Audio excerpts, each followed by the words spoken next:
YouTubers, Mike Martin's here, Mike Martin's channel, bringing you another mortgage prison video. I've been making these mortgage prison videos for years. The ones that haven't been taken down. This one was a series I did, and that was from it's saying it's from 2 years ago. And this video is going back, way back, talking about the same thing over and over again, going back to 2014, 2015, because of the abnormalities in the market. So, mortgage prisoners caught in a $4 billion trap. More than 300,000 buyers are trapped in an expensive, higher rate mortgages and could be overpaying by $4 billion on their home loans, analysis shows. A typical owner-occupied borrower with $1 million loan taken out in 2016 could be paying 3.56%. Guys, that is below normal market rate. Interest rates should be sitting at 4.5 and up to 5.9% in a normal housing market. You should be sitting around 4.5 to 5.9 in an economy that is so good right now in Australia. Everyone's talking about this great economy, and all their numbers came out. Their GDP is doing good. So why are they looking at lowering rates? They should be raising rates to help stimulate against inflation and hedge against inflation, and kind of get their money markets moving again, and money trees and paying off some of these derivatives. So what's going on here, right? 3.56% or more than 60 basis points above current rates, and 3-year fixed rate for the same amount taken out around the same time, about 30 basis points higher. Around 25,000 borrowers are locked into uncompetitive fixed rates for up to 5 years unless they go to punitive penalties for breaking agreement terms, which will worsen if cash rates continue to fall. So what's going on? Well, properties are worth a lot less than what people bought them for. So is this just a tease to get people into thinking that they could get themselves out of this situation? Could people live 40 more years to pay off a lot of those mortgages? Property loan overpayments could total more than $4.2 billion a year. Separate analysis by CoreLogic and Uno Home Loans, a digital mortgage broker backed by Westpac, shows. Martin North, principal, digital financial analytics, who analyzed 52,000 households to estimate the number of trapped property buyers, described this segment of mortgage borrowers as mortgage prisoners. There are mortgage prisoners to serve full term or of higher repayments unless they can significantly increase their income or lower their household cash, says North. These mortgage prison households are not equally distributed across the demographic of geographic centers. Of course, that's it's going to vary depending on price of home, when the mortgage was taken out, what rates we're sitting at. I'd rather pay 8% on a $150,000 mortgage than pay like 2% on $1 million, because at least I know in my heart of hearts that I could pay the $150,000 off in a year or two, as opposed to trying to pay off $1 million, thinking I'm getting ahead, and my property's depreciating. So you're going to have different avenues and pockets of areas with different pricing, of course, right? But higher rates of mortgage prisoners are found on the urban fringe among the battlers and first-time buyers, many who purchased in the last 3 years, but also see similar trench of inner urban, younger, affluent households. So younger people wanting to start families, right? In Campbelltown, New South Wales, more than half of loan applications are being rejected, while in Victoria's Sydenham, the figure is more than 40%, that research shows. Between 250,000 and 300,000 property owners are locked out of cheaper rates because their income expenditure excluded from their switching, according to DFA analysts. That's between 8 to 10% of the total owner-occupied loans.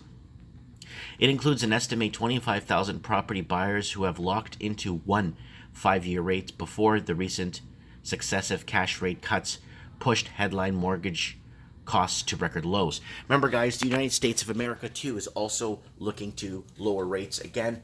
But if they're lowering rates, the bond market's going to take another punch in the head. It's already sitting below 1.9%, and the American bond market takes or occupies 39 to 41% of the world bond market of the world. So it is very scary to see this happening, and with that going down, you're going to see rates invert again, where the 2 and 1 year, 1 and 2 and 3 year bonds look more attractive than the 10 and 15 and 20-year bonds.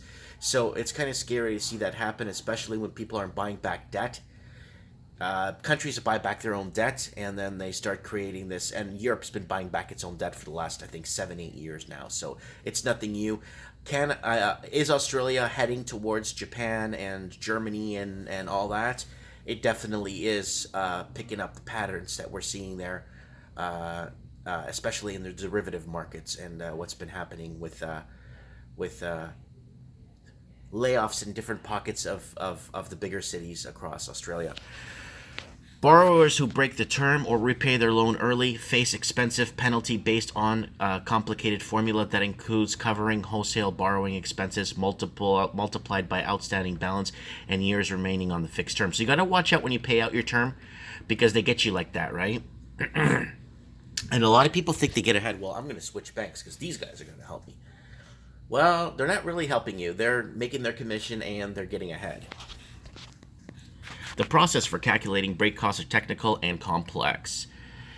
It's horses, of course, said Chris Foster Ramsey, principal of Foster Ramsey Finance, a mortgage broker. Costs depend on the wholesale rates, the lender paid for the loan, and the lender fees. Typically, a lender will calculate a term left on the fixed rate period, the average outstanding balance, and the difference in wholesale rates. That amount is then discounted to present day value.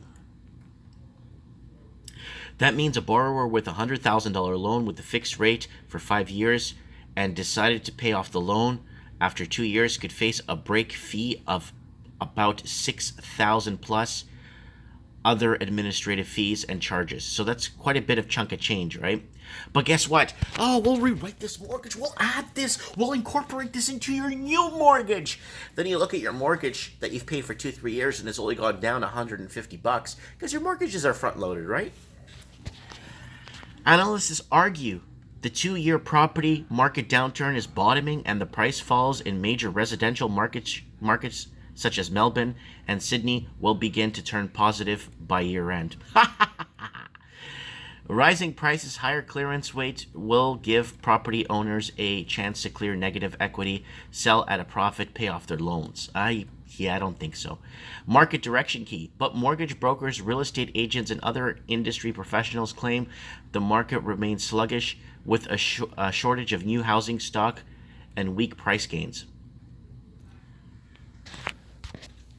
Shortage of new housing stock? There's an oversupply in the market. No one's buying anything. Everyone's fleeing with no capital outflows coming from China. There's no more rich investors coming in to buy up your country.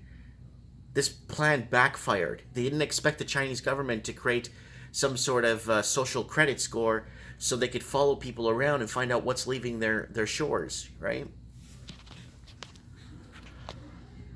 Con Tascanonis, managing director of Bringer Signs, who erects for sale signs at the front of property in Melbourne's affluent southeastern suburbs, claims demand for signs are 40% lower than 2017, the lowest in 30 years.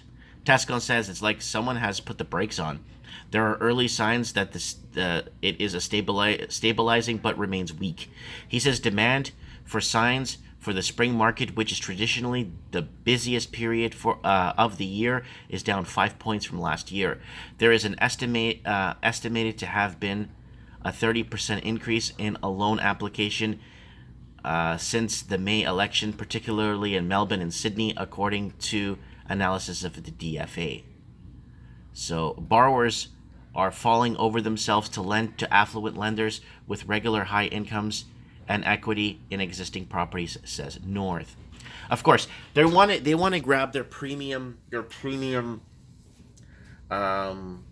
customers, of course, that they have in their systems, and they farm these customers so they know when to get them when rates go down or when to get them when things look right, and that's their job, right? And to roll out their newest products, and it's really no new products. Banks don't have a lot of tools in their toolbox anymore to really help somebody. They're really there more to obviously make, bottom line is make a profit, right? So, but an estimated 32% are being rejected or asked to resubmit, particularly household with incomes below 120,000 with the loan value ratios above 90% or a loan to value ratios above 6 times. Yeah, once it goes above 3 times in the US, it becomes a huge problem, right? But on average, their rates between 30 and 100 basis points higher than the best on offer, according to analysis by Canistar, which monitors prices and DFA. Borrowers who entered the Sydney and Melbourne market in July 2017 on low equity are likely to be in negative equity. That's exactly what's happening, guys, and that's what I've been talking about. Its analysis shows 53% of households do not know their interest rate, and nearly 60% have not asked for a lower rate. Many borrowers do not realize that over time their rates can become less and less competitive. In addition, they should be able to get better deals as the equity in their property grows. They become less of a risk. So that's what they're banking on. They're always banking on property, not people paying down their properties, but people actually hoping that the equity grows in there. But then people start wanting to buy treadmills and exercise equipment and stuff that they're never going to use just to have it in their house. You know what I'm saying? So here it is, guys. And I've been talking about, I'm trying to find the trailer I did with a compilation of all the videos that I made. Yeah. But a lot of my Sydney stuff. Let me just see if I could just type in here, Sydney. Go to my channel and type in stuff. You'll actually find cool stuff. Sydney. Okay, let's go to Sydney, Australia here. All right. Is Sydney a poop hole? Check that one out, guys. I'm trying to see if I can find stuff from 4 or 5, like really, really way back. Because the problem I'm having, so Sydney man leaves to Mexico. The problem I'm having is a lot of my older videos from like 3, 4, 5, up to 6, 7 years ago, they're gone. They're gone. They're just hundreds of them, almost 410 Australian housing videos. Australian housing crisis, get out of Sydney 2 years ago. Vancouver and Sydney brain drain. Yeah, here I was already talking about the middle class people leaving because of the this got to be younger. This has got to be longer than 2 years because I haven't lived here in this place where I'm in this place October 5th, 2016. Yeah, because I haven't lived there in a while. So headed for a nosedive. Sydney housing powder keg. I'm just trying to see if I have. Yeah, I lost a lot of them. You know, I just a lot. I lost probably total of a lot of videos. So, what's this one from? A year, 2 years. See, I don't have anything for Australia past 3 years or 2.5 years. I think a Sydney investor in trouble. Yeah, it's kind of sad. Kind of sad. Housing correction, kick in the pants. Let me know what you guys think. In the comments below, I'd like to know. Like I said, I've been feeling this out for many years now. I was a regional manager for Western Canada for a major lending facility over a decade ago. So I know, and I've seen, I understand the whole credit score system. I understand how the game works. I've seen it from every angle. I understand the whole underwriting business. I know what's going on. A lot of people telling me on this, oh, you shouldn't be making housing videos because you don't know what you're talking about. If you guys only knew what I knew. I'm not talking to you guys. I'm talking about the people that keep dissing me on here and stuff. So I was dissed when, look, Vancouver versus Sydney housing crisis must watch is from 2 years ago where I'm comparing prices and stuff. Yeah, it's I was dissed and trashed and for years, and then now everything's coming to light, and it's like, oh well, yeah, you might, yeah. How much money's laundered in Sydney? I'm guessing, for me, I've been money laundering in Sydney. I've been talking about that for a good 5 6 months now. After Canada revealed $200 billion in laundered money in the housing market, so I'm very interested to see where things are going to go. Thanks for watching, guys, and don't forget to hit the subscribe button. If you want to support this transmission, you can buy me a coffee on Patreon. Thanks for watching, guys.